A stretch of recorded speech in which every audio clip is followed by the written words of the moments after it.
Баршаңызға сәлем. Сіздерге мен бүгін бір ғана ингредиенттен тұратын балмұздақтың рецептісін ұсынғым келіп отыр.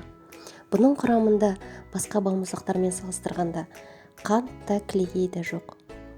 Ең жақсы піскен бананды сыртын тазартып, ұсақтап, осылай турап, қалташаға немесе пластик ыдысқа өз қалауларыңызша салсаңыздар болады. Салып, аузын жауып, жақсылап 3-4 сағатқа мұздатқышқа, яғни морозильникке салып аламыз.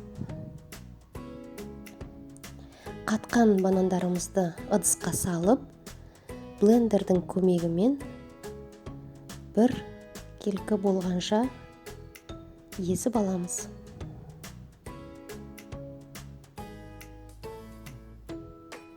Түсі ағарып, кәдімгі мороженое сияқты балмұздақ тәрізді қоймалжың осындай болып шығу керек. Міне біздің балмұздағымыз дайын. Байқағаныңыздай өте тез және оңай жасалады. Қалауыңызша ішіне какао қоссаңыздар болады, шоколадный болып шығады. Немесе орех түс беру үшін басқа да құлпынай, малина салсаң қосып жасасаңыздар болады. Дәмі де өзгеше болып шығады. Мен әсемдік үшін, шамалы дәм беру үшін осылай шоколад септім үстіне. Өте керемет болып шықты. Дәмі ешбір магазиннің балмұздағынан айырмашылығы жоқ. Балаларыңызға жасап көріңіздер.